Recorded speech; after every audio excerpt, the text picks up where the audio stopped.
Hello friend, welcome to Yeste tutorial YouTube channel. Friends, हम लोग current affair का आज दूसरा पार्ट सॉल्व करेंगे, जो आपके जीएसई प्रवक्ता परीक्षा में यहाँ से 2 से 3 प्रश्न आपको परीक्षा में मिलेंगे करंट अफेयर से।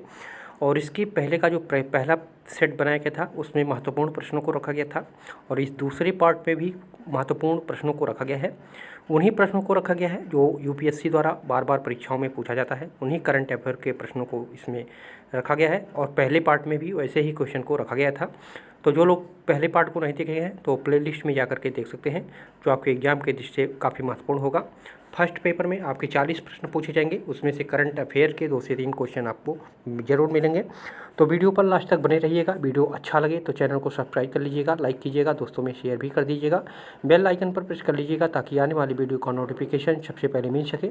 तो चलिए क्वेश्चन को शुरू करते हैं। पहला क्वेश्चन है, भारत सरकार का प्रमुख कार्यक्रम जल जीवन मिशन किस वर्ष तक देश के प्रत्येक ग्रामीण घर में पीने का पानी उपलब्ध कराने के उद्देश्य से राज्यों के साथ साझेदारी में संचालित है?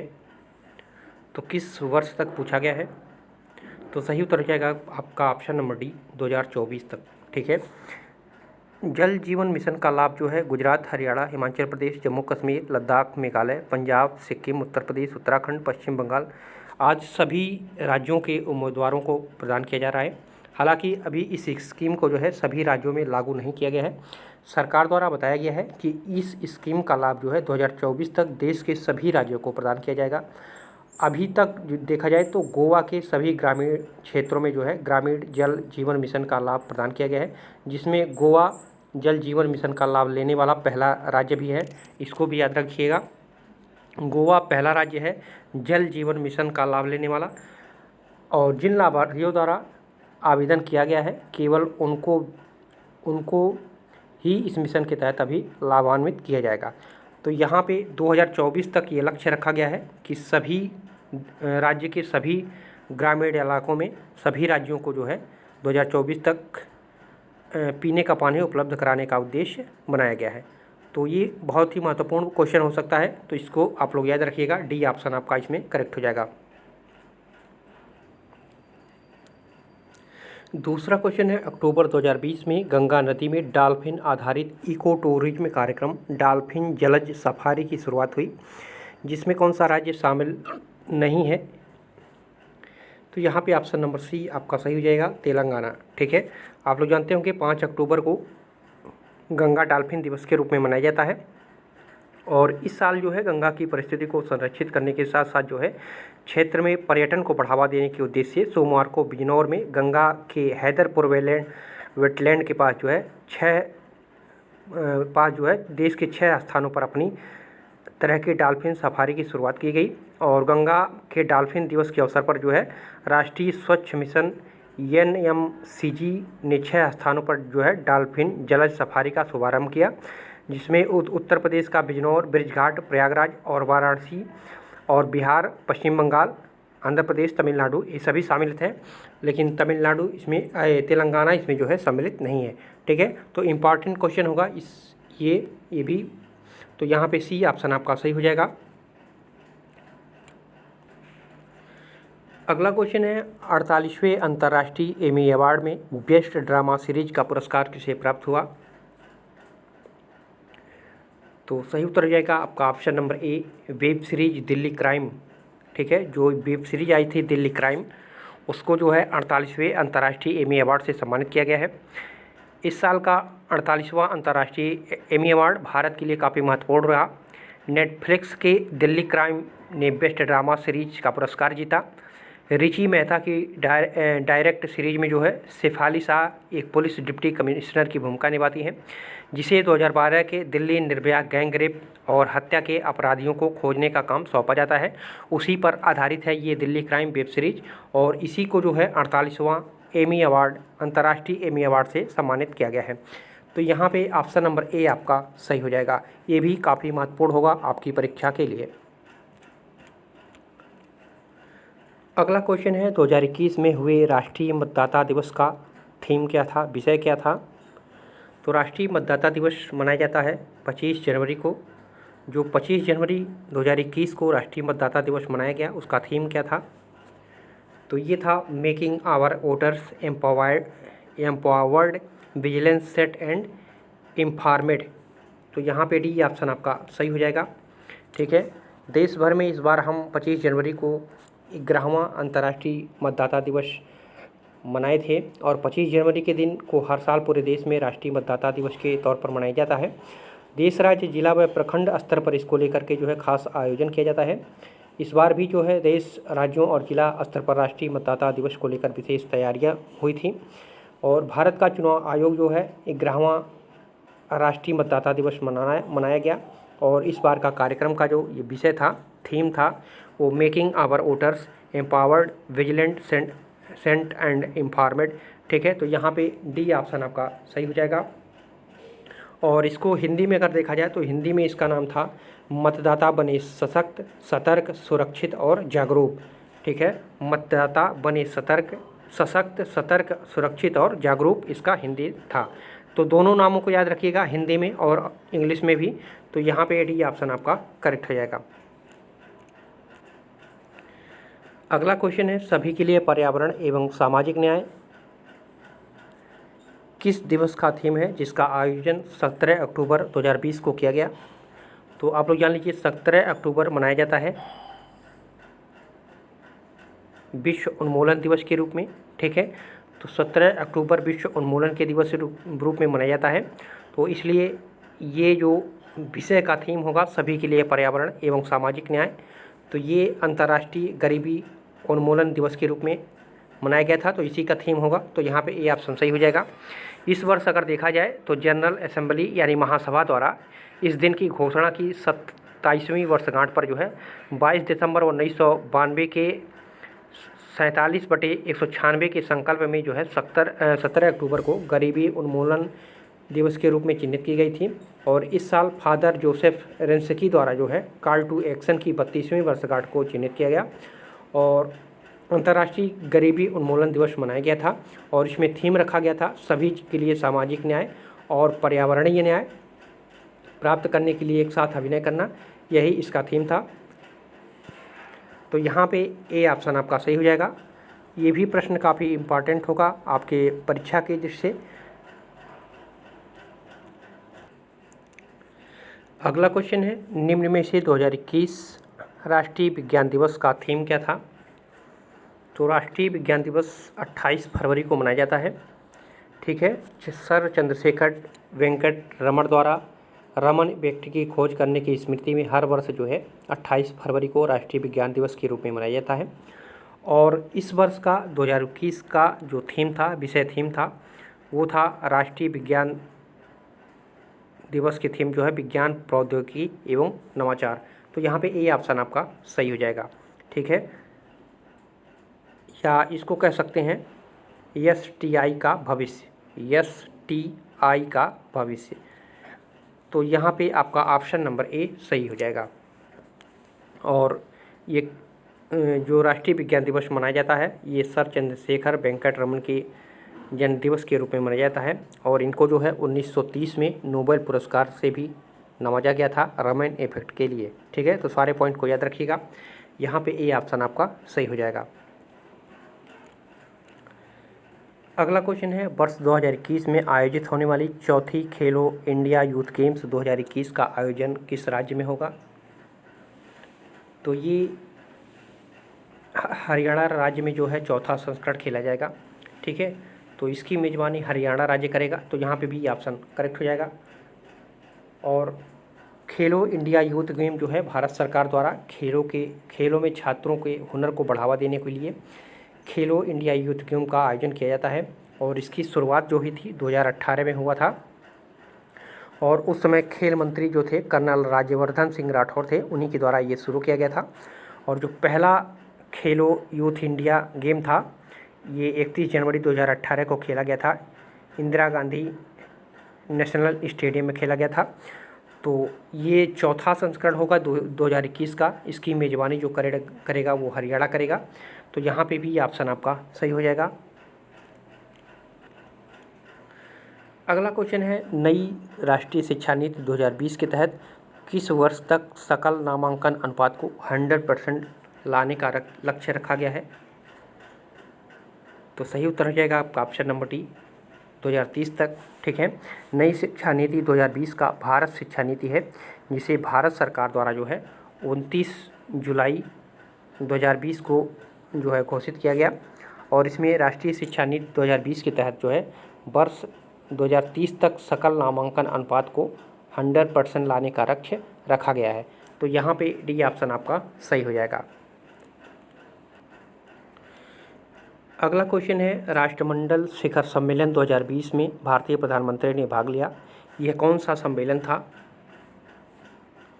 तो ये सम्मेलन था 25वां शिखर सम्मेलन था। ठीक है, प्रधानमंत्री नरेंद्र मोदी ने जो है 17 से जो है 20 अप्रैल तक ब्रिटेन की यात्रा पर गए थे, जहां उन्होंने राष्ट्रमंडल शासनाध्यक्षों के 25वें शिखर सम्मेलन में हिस्सा लिया। और इस शिखर सम्मेलन का जो है आधिकारिक विषय था एक साझा भविष्य की ओर। ठीक है, इसके थीम को भी याद रखिएगा। और इससे पहले भी इस विदेशी दौरे में वह 16 से 17 अप्रैल को 2 दिन की स्वीडन यात्रा पर थे, और जहां स्टॉकहोम में भारत नार्डिक सम्मेलन के अलावा प्रधानमंत्री ने डेनमार्क, फिनलैंड, आइसलैंड और नॉर्वे के प्रधानमंत्रियों के साथ जो है द्विपक्षीय बैठक भी किए था। ठीक है, तो यहाँ पे आपका डी ऑप्शन करेक्ट हो जाएगा। काफ़ी इंपॉर्टेंट क्वेश्चन होगा, इसलिए आप लोग इसको याद रखिएगा, डी ऑप्शन सही हो जाएगा। अगला क्वेश्चन है, वन स्थिति रिपोर्ट 2020 के अनुसार देश में वन आच्छादन 80,000 8,07,276 वर्ग किलोमीटर है, जो देश के कुल क्षेत्रफल का कितना प्रतिशत है? तो सही उत्तर हो जाएगा आपका ऑप्शन नंबर सी, 24.56%। ठीक है, देश में वनों एवं वृक्षों से आच्छादित कुल क्षेत्रफल जो है 8,07,276 वर्ग किलोमीटर है, जो कुल भौगोलिक क्षेत्रफल का जो है 24.56% है। ठीक है, तो यहाँ पे सी ऑप्शन आपका करेक्ट हो जाएगा।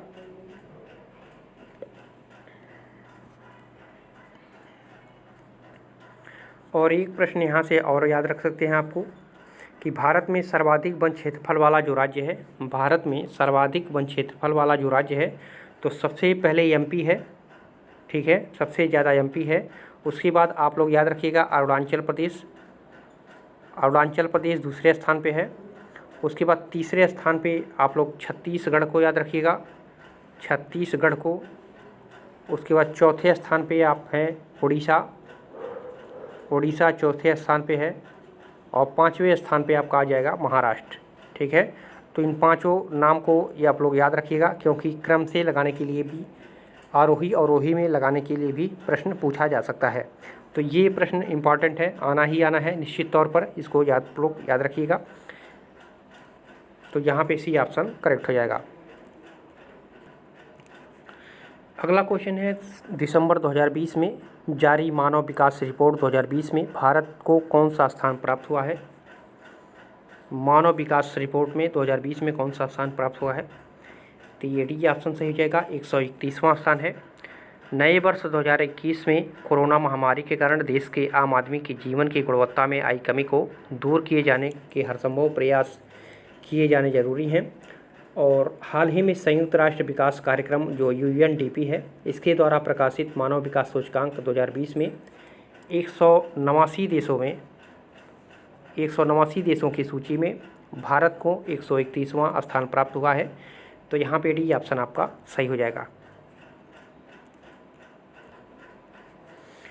अगला क्वेश्चन है, हाल ही में विश्व व्यापार संगठन का 12वां मंत्री स्तरीय सम्मेलन कहाँ संपन्न हुआ है? तो ये हुआ है कजाकिस्तान में, बी ऑप्शन सही हो जाएगा। विश्व व्यापार संगठन के सदस्यों ने सहमति व्यक्त की है कि संगठन का 12वां मंत्री स्तरीय सम्मेलन जो है MC-12 जिसको नाम दिया गया है, इसका जून 2020 में कजाकिस्तान में इसका सम्मेलन हुआ, और जो वर्ष 2015 में विश्व व्यापार संगठन में शामिल हुआ था। तो यहाँ पे बी ऑप्शन आपका सही हो जाएगा। अगला क्वेश्चन है, नीति आयोग के अनुसार भारत में नवाचार सूचकांक 2021 में निम्नलिखित में से कौन सा राज्य शीर्ष पर रहा? तो ये नीति आयोग ने का एक आभासी कार्यक्रम है जो भारत में जो है नवाचार सूचकांक का रैंक जारी किया जाता है। ये इसका दूसरा संस्करण है और इसके अनुसार जो है 2020 में जो राज्य शीर्ष पर रहा उसमें शीर्ष पर है आपका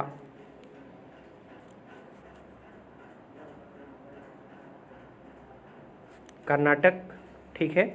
और पहले संस्करण में भी कर्नाटक शीर्ष पर था, तो कर्नाटक ने शीर्ष स्थान पर कब्जा बनाए रखा पिछले की तुलना में, जबकि तमिलनाडु को दूसरे स्थान पे है, तमिलनाडु दूसरा स्थान प्राप्त किया। और केरल है उसके बाद हरियाणा है, उसके बाद आंध्र प्रदेश है, उसके बाद गुजरात है, उसके बाद छठे नंबर पे आपका उत्तर प्रदेश भी है, ठीक है। तो इस क्रम को भी आप लोग याद रखिएगा। और ये इसका दूसरा संस्करण है, अभी हाल ही में इसको जारी किया गया है नीति आयोग के द्वारा। और इसमें जो है नीति आयोग के जो उपाध्यक्ष होते हैं, उनके जो उपाध्यक्ष जो हैं डॉक्टर राजीव कुमार ने इसको जारी किया है, ठीक है, इस भारत में नवाचार सूचकांक को। तो भारत में सभी राज्यों को मिला करके ये रैंक निकाला जाता है। तो जिसमें पहले सत्र में भी जो है कर्नाटक आगे था और आज भी कर्नाटक जो है पहले स्थान पर बना हुआ है। दूसरे पर आपका हो जाएगा तमिलनाडु और उत्तर प्रदेश का नंबर आता है 6वें नंबर पे। तो इन 2-3 पॉइंट को इसमें आप लोग याद रखिएगा। अगला क्वेश्चन है, बुकर प्राइज विजेता 2021 पुस्तक एक night all blood and black, ये एंड है, ठीक है। Night all blood and black के लेखिका कौन है जिन्होंने बुकर प्राइज 2021 से नवाजा गया है? तो night all blood and black के पुस्तक के लेखक हैं डेविड डियोप, ठीक है, डेविड डियोप। इनको जो है 2021 का बुकर प्राइज प्राप्त हुआ है। तो यहाँ पे आप लोग याद रखिएगा, सी ऑप्शन इसमें आपका सही हो जाएगा। और इसमें जान लीजिए अंतर्राष्ट्रीय बुकर पुरस्कार जो होता है, जिसे पहले मैन बुकर अंतर्राष्ट्रीय पुरस्कार के रूप में जाना जाता था और 2005 से जो है ये प्रदान किया जाता है। इसे अल्बानिया लेखक इस्लाइम कदरे ने जीता था पहली बार और ये बुकर पुरस्कार का सहयोगी पुरस्कार है जो अंग्रेजी में लिखा गया एक उपन्यास को दिया जाता है। तो यहाँ पे आप लोग सी ऑप्शन सही कीजिएगा। अगला क्वेश्चन है, संयुक्त राष्ट्र जलवायु कार्रवाई सम्मेलन 2020 का आयोजन निम्न में से किस शहर में किया गया? तो 2020 में नहीं किया गया था, ये कोविड-19 के चलते इसको टाल दिया गया था। और ये जो COP26 है इसका आयोजन 2021 में, ठीक है, ब्रिटेन में किया जाएगा, ठीक है, ब्रिटेन के ग्लासगो शहर में, ठीक है, ग्लासगो शहर में किया जाएगा 2021 में। तो इसको याद रखिएगा, 2021 में इसका आयोजन होगा, 2020 में इसको निरस्त कर दिया गया।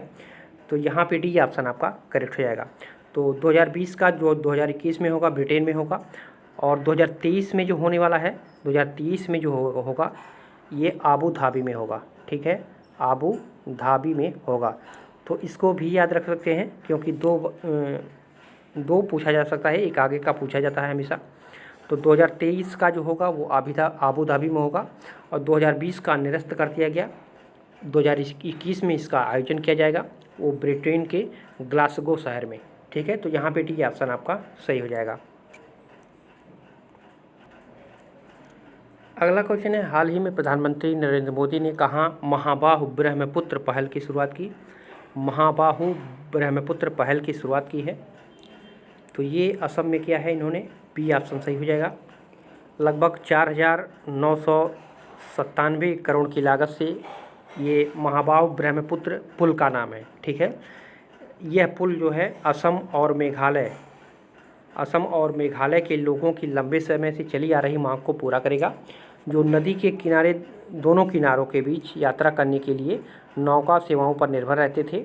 और यह सड़क से जो है तय की जाने वाली 205 किलोमीटर की दूरी को कम करके 19 किलोमीटर कर देगा, जो पुल की कुल लंबाई इतनी आंकी गई है, ठीक है। तो ये महाबाहु ब्रह्मपुत्र पहल जो है ये सबसे बड़ा पुल माना जा रहा है और इसकी शुरुआत जो है प्रधानमंत्री नरेंद्र मोदी ने जो है असम में शुरुआत इसकी की गई है, जो 2 राज्यों के बीच है, मेघालय और असम राज्य के बीच में है। तो यहाँ पे भी ऑप्शन आपका सही हो जाएगा। अगला क्वेश्चन है ई पंचायत पुरस्कार 2021 किस राज्य ने जीता है? तो ई पंचायत पुरस्कार 2021 जो है ये उत्तर प्रदेश ने जीता है। यहाँ पे सी ऑप्शन करेक्ट हो जाएगा। उत्तर प्रदेश है, सॉरी यहाँ पे आंध्र प्रदेश नहीं है, ठीक है। तो यहाँ पे डी ऑप्शन सही हो जाएगा। और असम जो है ये दूसरे स्थान पे रहा, पहले स्थान पर उत्तर प्रदेश रहा है। और ई पंचायत पुरस्कार जो है हर साल केंद्रीय पंचायत राज मंत्रालय के द्वारा यह पुरस्कार उन राज्यों को दिया जाता है जो राज्य ग्राम स्तर पर काम करने पर सूचना प्रौद्योगिकी का इस्तेमाल करते हैं। तो यहाँ पे आपका ऑप्शन नंबर डी सही हो जाएगा।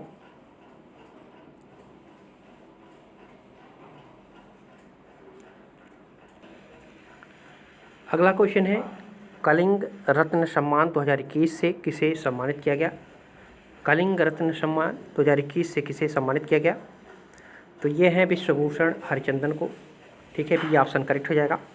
2 अप्रैल 2021 को आंध्र प्रदेश के राज्यपाल विश्वभूषण हरिचंदन को वर्ष 2021 का कलिंग रत्न पुरस्कार से सम्मानित किया गया है।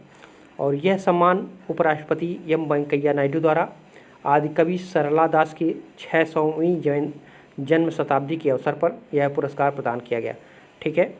तो ये जो है आंध्र प्रदेश के राज्यपाल हैं और इन्हीं को जो है कलिंग रत्न सम्मान 2021 से सम्मानित किया गया है। तो इम्पॉर्टेंट क्वेश्चन है, तो यहाँ पे भी ऑप्शन आपका सही हो जाएगा। अगला क्वेश्चन है 2021 का 30वां जीडी बिरला पुरस्कार किसे दिया गया? जीडी बिरला पुरस्कार 30वां किसे दिया गया है? तो ये दिया गया है सुमन चक्रवर्ती को। डी ऑप्शन करेक्ट हो जाएगा। 1 अप्रैल 2021 को बिरला फाउंडेशन द्वारा वैज्ञानिक अनुसंधान में योगदान हेतु 30वां जीडी बिरला पुरस्कार प्रोफेसर सुमन चक्रवर्ती को प्रदान किया गया, ठीक है। तो यहाँ पे डी ऑप्शन आपका करेक्ट हो जाएगा। और इस पुरस्कार की शुरुआत जो हुई थी 1991 से इस पुरस्कार की शुरुआत हुई थी और इस पुरस्कार के तहत जो है 5 लाख रुपए का पुरस्कार राशि व प्रशस्ति पत्र प्रदान किया जाता है। तो यहाँ पे डी ऑप्शन आपका करेक्ट हो जाएगा। अगला क्वेश्चन है भारतीय नौसेना इंडियन नेवी के नए उप प्रमुख वाइस चीफ कौन बने हैं? तो ये बने हैं यशयन घोरमडे, ठीक है। यहाँ पे भी ऑप्शन सही हो जाएगा। और इंडियन नेवी का मुख्यालय कहाँ पे है? तो आप लोग जानते होंगे दिल्ली में है। और भारतीय नौसेना दिवस कब मनाया जाता है? तो 4 दिसंबर को भारतीय नौसेना दिवस मनाया जाता है। और भारतीय नौसेना के अध्यक्ष कौन हैं? तो अध्यक्ष है एडमिरल करमबीर सिंह, ठीक है, करमबीर सिंह। और उपाध्यक्ष यानी उप प्रमुख कौन है? तो ये बने हैं यशयन घोरमडे, ठीक है, यशयन घोरमडे बने हैं। और ये जो है यशयन घोरमडे ये जी अशोक कुमार का जगह लिए हैं और भारतीय नौसेना के उप प्रमुख का कार्यभार संभाला है। तो इसको भी पूछा जाता है प्रश्नों में, किसका जगह लिए हैं? तो जी Ashok, vice admiral G Ashok Kumar, ठीक है, जी अशोक कुमार का जगह इन्होंने लिया है। तो इस पॉइंट को भी आप लोग याद रखिएगा। तो यहाँ पे बी ऑप्शन आपका सही हो जाएगा। अगला क्वेश्चन है संयुक्त राष्ट्र महासभा UNGA के 76वें सत्र की अध्यक्षता कौन करेगा? 76वें सत्र की अध्यक्षता कौन करेगा?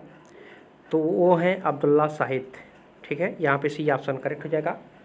संयुक्त राष्ट्र महासभा के 76वें सत्र के लिए मालदीव के विदेश मंत्री हैं ये, ठीक है, मालदीव के विदेश मंत्री हैं अब्दुल्ला शाहिद।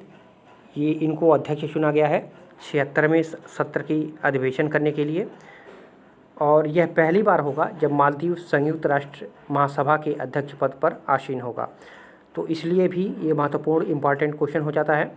तो यहाँ पे आपका सी ऑप्शन करेक्ट हो जाएगा, ठीक है। और संयुक्त राष्ट्र की स्थापना जो हुई थी 24 अक्टूबर 1945 को हुई थी। इसका मुख्यालय कहाँ पे है? तो न्यूयॉर्क में है। और इसके सदस्य देश कितने हैं? 193 हैं। और इसके अध्यक्ष कौन है? तो एंटोनियो गुटेरेस हैं। तो सारे पॉइंट को यहाँ से याद रखिएगा। यहाँ पे सी ऑप्शन आपका करेक्ट हो जाएगा।